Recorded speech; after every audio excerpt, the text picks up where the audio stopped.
मध्य प्रदेश के मुख्यमंत्री डॉक्टर मोहन यादव ने कहा कि भगवान भोलेनाथ की नगरी काशी में भारतीय जनता पार्टी के पक्ष में सभा करने आया था। इस दौरान संत शिरोमणि रविदास जी का दर्शन किया है।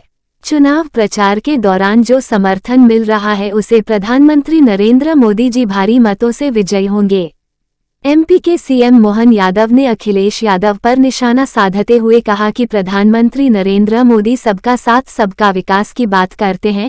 उन्होंने आपके परिवार के बीच में से उठाकर मुख्यमंत्री बनाने का काम किया है और दूसरी तरफ लोग मुख्यमंत्री मंत्री बनाने को छोड़िए सांसद बनने तक की टिकट नहीं देते हैं। उन्होंने आगे कहा कि 80 की 80 सीटों में से टिकट नहीं दिया और कांग्रेस के साथ समर्थन दे दिया। मुलायम सिंह यादव को सबसे ज्यादा कष्ट देने का काम किसी पार्टी ने किया है तो वह कांग्रेस है। उन्होंने सपा पर बोला कि अगर आप डूबते हुए जहाज में बैठोगे तो आपको कौन बचा सकेगा। राहुल गांधी पर डॉक्टर मोहन यादव ने तंज कसते हुए कहा कि प्रधानमंत्री नरेंद्र मोदी की 2014 में पूरे बहुमत की सरकार बनी थी, वहीं 2019 में यूपी में केवल एक सीट मम्मी की बची थी। बेटा उत्तर प्रदेश से छोड़कर केरल भागना पड़ा। अगर केरल के आगे समुद्र नहीं होता तो वह अरब से अपना नामांकन करते। इस बार अमेठी वासियों ने उन्हें कहा कि उनकी खैर नहीं है तो वह अपनी मम्मी की सीट से नामांकन कर लिए हैं।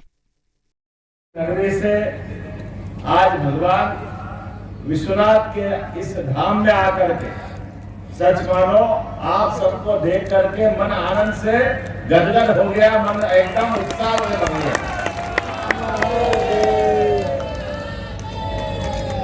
क्या आनंद आता हर हर महादेव में। ये जो नारा है, ये नारा हमारे लिए काल के प्रवाह में जब आतताइयों ने हमारे अपने देवस्थानों पर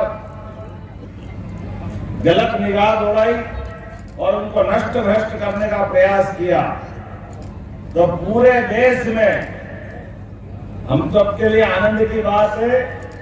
वैसे तो काल के प्रवाह में बहुत उदाहरण भरे पड़े अपने धर्म के अंदर, लेकिन हम सब ज्यादा पुरानी बात भी नहीं करें, लेकिन अतीत के उस घटनाक्रम को जरूर याद करें कि जब जब चुनौती दी गई हमारे धर्म को, हमारे मान्यताओं को, सनातन संस्कृति को, और जाने अनजाने ये इस खेल में जब चुनाव हो रहा है, हम सबको मालूम लोकसभा का चुनाव हो रहा है और लोकसभा के चुनाव में जिस स्थान पर मैं यहाँ बात करने आया हूँ, मुझे बताया गया है कि बनारस के अंदर सावन के महीने के पहले दिन जिनको जल चढ़ाने का पहला अधिकार दिया है वो सब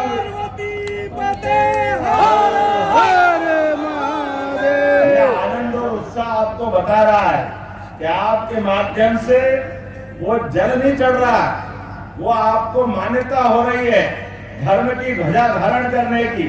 वो गौरव का क्षण एहसास कराता है कि दुनिया में भले कितना उथल पुथल हो जाए, लेकिन बनारस के वीरों को, महावीरों को वो अधिकार जरूर जरूर मिलना चाहिए और उस अधिकार को लेकर आप सब जागृत रहते हैं। मैं एक और जानकारी लेकर के आया हूं। बताया गया कि वो भगवान राम की भरत मिलाप वाली घटना, इतना 6 टन का रथ रहता, क्या बताया है 500 साल से ज्यादा समय भगवान राम का शालिनी जी ऐसा कुछ करते हैं ना, क्या बोलते हैं उसको, भरत मिलाप। अब ये भरत मिलाप सरल नहीं है। ये भरत मिलाप को याद करोगे तो आपको आज का चुनाव अपने आप जुड़ जाएगा। भरत मिलाप को याद करो या भगवान कृष्ण के अपने मथुरा में धूमधाम से किए गए आनंद के उस उत्सव को याद करो, दोनों बराबर है। दोनों में फर्क इतना ही है कि भरत मिलाप कब होता है, भगवान राम वो घमंडी रावण वो घर में घुस के मार करके आते हैं, जिसकी लंका भी सोने की थी, ताकत बल बुद्धि पता नहीं क्या क्या थी, लेकिन दृष्टि गलत थी। तो गलत दृष्टि को सही तरीके से लाने के लिए भगवान राम ने किन किन का सहारा लिया।